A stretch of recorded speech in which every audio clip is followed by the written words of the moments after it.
कविता तपस्विनीर पत्र कवि गंगाधर मेहेर। आज प्रश्न उत्तर आलोचना करिबा दीर्घ उत्तरमूलक प्रश्न उत्तर जोटा कि लंग क्वेश्चन।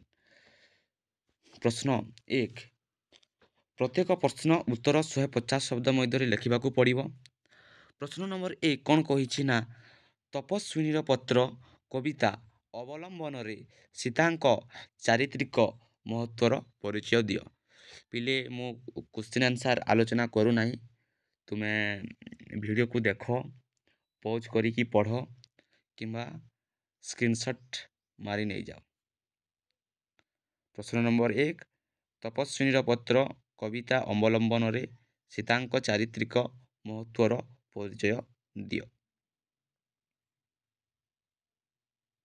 वीडियोटी भल लगुले लाइक कमेंट शेयर करो।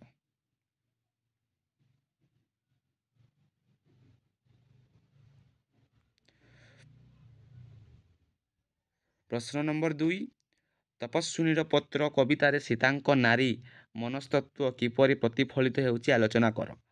ना तपस्विनीर पत्र कवितार सीता नारी तांकर मनस्तत्व किपरि प्रतिफलित होउछि ताहा आलोचना कर।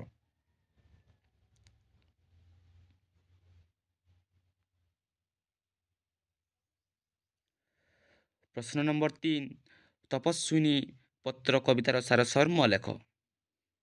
प्रश्न नंबर 3 तपस्विनी पत्र कवितार सारसर्म लेख।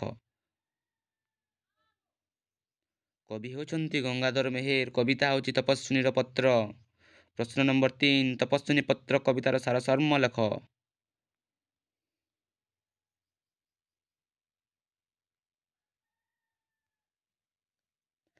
प्रश्न नंबर 4 पतिहित साधिनी तपस्यारे बत्री तपस्विनी चरित्रर महत्व प्रतिपादन कर। प्रश्न नंबर 4 पतिहित साधिनी तपस्यारे व्रती तपस्विनी चरित्रर महत्व प्रतिपादन कर। प्रश्न नंबर 4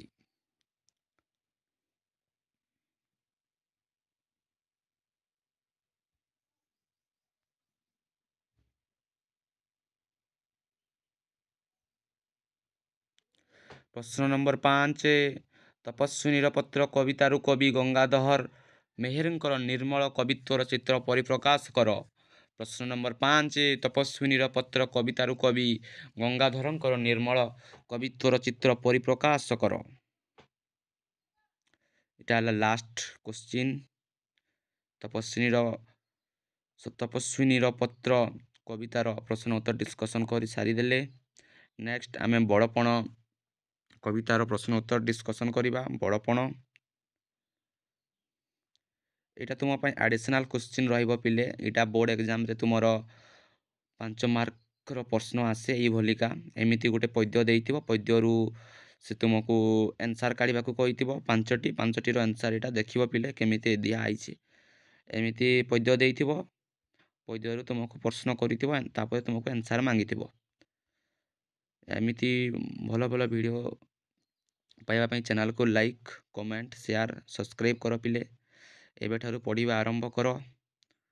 एग्जाम रे बहुत भलो मार्क रहिबो, भलो स्कोर करिवो। नेक्स्ट वीडियो रे आमे बड़पण कवितार क्वेश्चन आंसर डिस्कसन करिबा। एटा हला लॉन्ग क्वेश्चन पिले, लॉन्ग क्वेश्चन इरा।